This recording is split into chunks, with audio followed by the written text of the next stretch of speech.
Assalamualaikum warahmatullahi wabarakatuh. Harapan saya, sahabat semuanya dalam keadaan sehat walafiat dan senantiasa selalu bersemangat. Nah, sahabat, sesuatu yang ada dalam pemikiran saya mungkin bisa kita bahas bersama-sama dalam diskusi di konten ini. Tapi sebelumnya, saya selalu berharap sahabat semuanya memberikan komen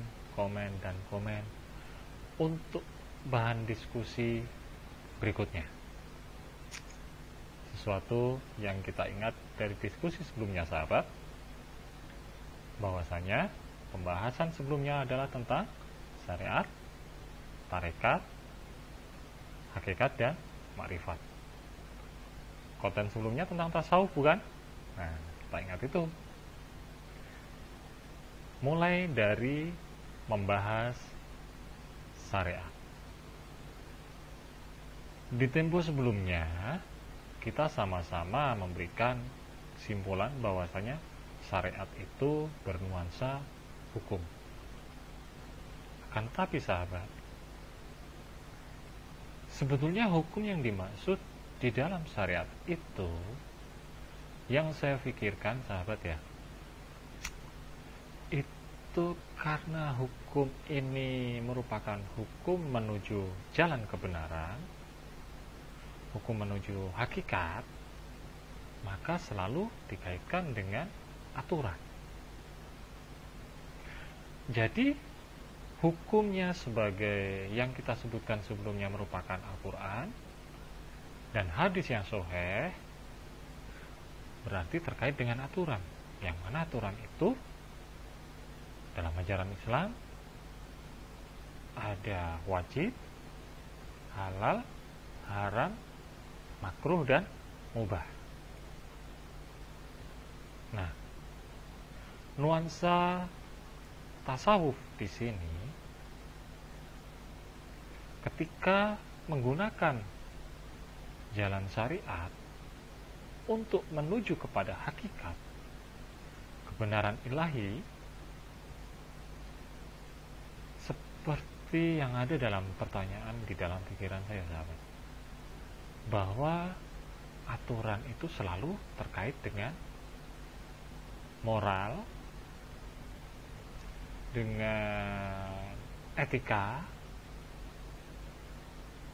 dengan norma yang kesemuanya tersebut terangkum dalam larangan dan anjuran. Nah, dalam hal ini,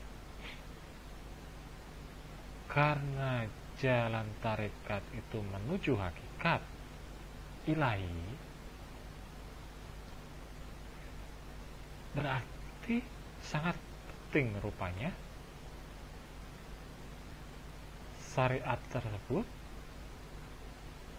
menjadi pedoman yang diibaratkan begini, sahabat. Bila kita membangun sebuah bangunan, kalau kita tanpa syariat, ibarat bangunan itu hanya dipondasikan dengan pasir saja. Ya nggak kuat tentunya, roboh. Tapi sahabat, bagaimana kalau menurut sahabat semuanya? Tentang apa yang saya kemukakan, sahabat setuju apa enggak? Kalau nggak setuju, silahkan komen di kolom komentar. Dan lagi, bahwa para kaum sufi menganggap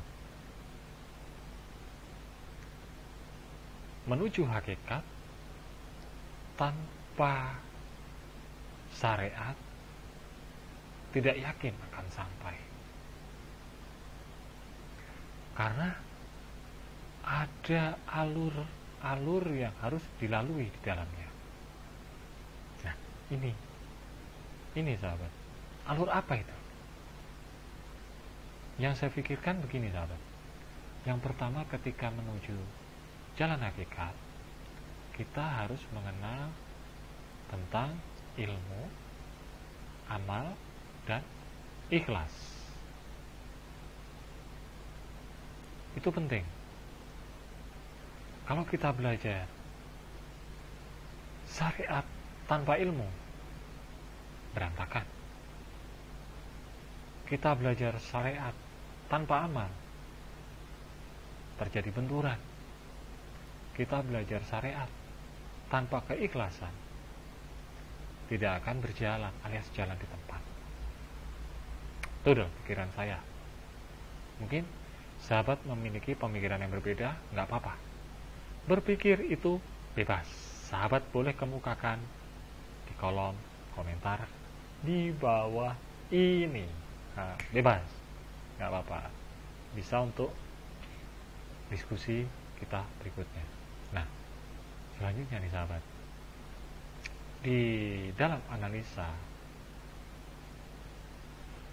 bahwa ilmu, amal, dan ikhlas yang merupakan unsur perjalanan syariat tersebut menuju ke hakikat ilahi tersebut merupakan penguat yang tidak bisa ditinggalkan begitu saja, karena sangat penting.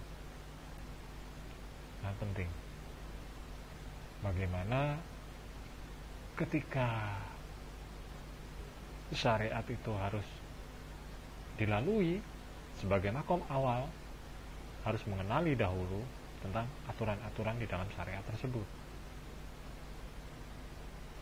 Kita kutip lagi, kita rangkum lagi, kita simpulkan lagi tata hukumnya Al-Quran dan hadis sahih. Di dalam Al-Quran dan hadis sahih itu ada yang namanya aturan moral dan aturan etika, larangan dan anjuran. Di dalam larangan dan anjuran tersebut ada perjalanan yang harus diikuti, yaitu ilmu, amal, dan ikhlas.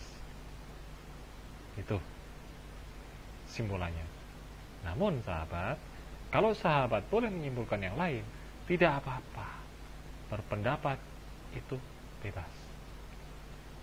Selanjutnya kita akan masuk ke wilayah tarekat.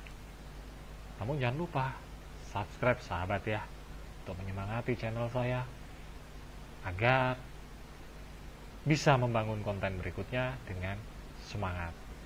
Nah, pada konten berikutnya kita akan membahas mengenai tarekat. Semakin menarik pembahasan ke depan. Oke sahabat, mungkin itu dulu yang bisa saya sampaikan. Mudah-mudahan bermanfaat. Buang semua nilai-nilai negatif, sisi negatif, ambil nilai positif. Ini merupakan konten hiburan dan anggaplah sebuah edukasi. Billahi taufiq wal hidayah. Wassalamualaikum warahmatullahi wabarakatuh.